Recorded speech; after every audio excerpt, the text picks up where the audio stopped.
saat orang-orang Kristen mulai disuruh, oke, bukakan faktanya mana. Waduh, ngelantur kelintirnya tuh sampai kita mikir, aduh, ya jangan begitu, kita kan orang Kristen malu ya. Betul. Pede gitu loh, walaupun salah tapi tuh buka aja. Karena di saat kamu tidak membuka, kamu tuh langsung ketahuan. Bagi kita-kita yang mengetahui teknik-teknik debat, kamu tuh langsung ketahuan, oh kamu bohong, atau kamu tidak tahu, atau lebih parahnya barang itu tidak ada. Jadi kamu harus ngeles gimana pun juga untuk membuat pihak yang lainnya, sisi sebelah itu menutup pertanyaan supaya kita bisa kabur. Intinya begitu ya. Jadi di saat saya melihat orang-orang Kristen itu mulai, aduh, udah disuruh buka, terutama tentang ketuhanan ya. Nih, saat kalau sudah diserang tentang ketuhanan, jadi Yesus sebenarnya Tuhan atau Nabi? Karena mereka jawab, kalau mereka masih kuat, masih awal-awal, oh kekeh, Tuhan. Oke Tuhan, mana ayatnya? Nah, mulai mereka menyindir. Kalian tidak usah buka-buka Alkitab, kalian buka aja Al-Quran. Kan? Tapi kan masalahnya di sini orang Islam itu tidak meminta dia buka Al-Quran. Orang Islam itu meminta dia, tolong keluarkan ayat yang ada di Alkitabmu yang menyatakan bahwa Yesus adalah Tuhan. Tiga hal yang saya mau tanggapi dari Jessilyn Thea Lestari ini ya. Yang pertama, tidak semua orang Kristen tidak bisa buka data dalam debat. Nah, ada banyak sekali orang-orang yang kompeten dalam bidangnya. Nah, yang kedua, orang selalu menanyakan ketuhanan Yesus. Nah, itu dari zaman dahulu juga udah seperti ini ya. Nah, yang ketiga, paham teks Alkitab saja itu tidak cukup. Nah, bisa membuat kita meninggalkan Tuhan. Nah, ada yang lebih penting dari itu ya. Yang pertama kita dulu membahas ya, yang pertama itu tidak semua orang Kristen tidak bisa buka data dalam debat. Nah, selain Jessilyn Thea Lestari ini, nah mungkin kalian juga pernah mendengar bahwa anggapan orang Kristen tidak bisa membuka data dalam debat. Nah, anggapan ini meskipun sering dilontarkan tidak sepenuhnya benar. Faktanya banyak dosen teologi yang memiliki keahlian dalam membuka data dan menggunakannya untuk memperkuat argumen mereka.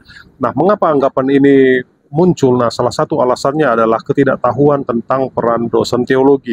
Nah, dosen teologi biasanya tidak aktif di media sosial sehingga publik jarang melihat mereka terlibat dalam debat online. Nah, di media sosial penampilan apologetik Kristen lebih sering dilakukan oleh orang awam. Hal ini secara tidak sengaja membentuk persepsi bahwa orang Kristen tidak memiliki kemampuan untuk membuka data. Nah, namun anggapan ini sangat keliru ya. Kenyataannya banyak dosen teologi yang memiliki keahlian dalam bidang apologetika dan dalam debat. Nah, dan mereka memiliki pengetahuan yang mendalam juga tentang Alkitab, sejarah gereja, dan filsafat, dan mereka mampu menggunakan data untuk mendukung argumen mereka dengan logis dan rasional. Nah, beberapa contoh dosen teologi yang terkenal dengan kemampuan apologetiknya adalah mereka antara lain seperti Ezra Soru. Nah, dia adalah seorang debater juga yang aktif di media sosial dan sering memenangkan debat dengan menggunakan data. Nah, ada anak Batak juga. Nah, apologet Kristen yang terkenal dengan kemampuannya menjelaskan teologi Kristen dengan cara yang mudah dipahami. Nah, ada Bambang Nursena juga. Dia adalah dosen teologi dan aktivis Kristen yang sering terlibat dalam debat publik tentang agama. Nah, keberadaan dosen teologi yang ahli dalam membuka data menunjukkan bahwa kekristenan memiliki dasar yang kuat dan dapat dipertahankan dengan argumen yang logis dan rasional. Nah, anggapan bahwa orang Kristen tidak bisa membuka data hanyalah sebuah stereotip yang tidak berdasar. Nah, marilah kita membuka diri untuk mempelajari lebih lanjut tentang kekristenan dari sumber yang terpercaya seperti dosen teologi dan apologetik Kristen yang kredibel. Dengan demikian, kita dapat membangun pemahaman yang lebih baik tentang agama ini dan menepis anggapan-anggapan yang keliru.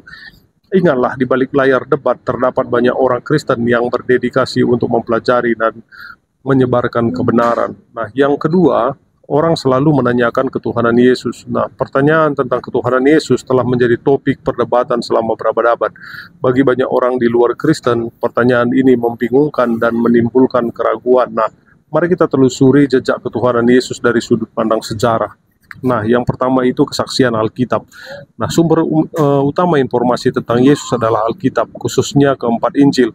Nah, Injil Matius, Markus, Lukas, dan Yohanes menceritakan kisah hidup Yesus termasuk mujizatnya, pengajarannya, kematian, bahkan kebangkitannya. Nah, bagi umat Kristen, Alkitab adalah wahyu dari Allah dan menjadi bukti kuat ketuhanan Yesus. Nah, yang kedua yaitu bukti sejarah. Nah, selain Alkitab terdapat bukti sejarah yang mendukung keberadaan Yesus. Nah, sejarawan Romawi seperti Tacitus dan Josephus mencatat tentang Yesus dan pengikutnya. Nah, ada juga bukti-bukti arkeologi dan juga perkembangan teologi ya. Nah, sejak abad pertama juga para teolog Kristen telah bergumul dengan pertanyaan tentang ketuhanan Yesus. Nah, makanya diadakan konsili Nikea tahun 325 ya. Nah, dan ada konsili Konstantinopel tahun 381 Masehi. Nah, dua peristiwa ini merupakan ada dalam sejarah gereja bagaimana mereka merumuskan bahwa Yesus ini satu hakikat dengan Bapa. Nah, yang ketiga yang saya mau jelaskan yaitu bukan hanya mempelajari teks Alkitab, tetapi juga harus menjadi pelaku firman Tuhan. Nah, menemukan Tuhan di dalam dan di luar teks Alkitab ya. Nah, kekristenan bukan hanya tentang mempelajari teks Alkitab, nah, tetapi juga melakukan apa yang diajarkannya. Menjadi pelaku firman Tuhan adalah kunci untuk menemukan Tuhan secara nyata dalam kehidupan kita dan orang lain. Menjadi pelaku firman adalah perjalanan yang berkelanjutan. Sering kita terus belajar dan bertumbuh dalam iman, kita akan menemukan Tuhan dengan cara yang lebih dalam dan lebih berarti. Nah, itu ada dalam Matius 7 ayat 24-25 ya. Setiap orang yang mendengar perkataanku ini dan melakukannya, ia sama dengan orang yang bijaksana yang mendirikan rumahnya di atas batu. Kemudian turunlah hujan dan datanglah banjir, lalu angin melanda rumah itu, tapi rumah itu tidak rubuh sebab didirikan di atas batu. Nah, jadi penting sekali bukan hanya mempelajari teks dan berdebat. Nah, tapi juga yang lebih penting adalah kita menjadi pelaku-pelaku firman Tuhan. Nah, ketika kita melakukan firman Tuhan, maka kita bisa mengenal Tuhan di sana, melihat Tuhan secara langsung di dalam kehidupan kita pribadi lepas pribadi. Oke,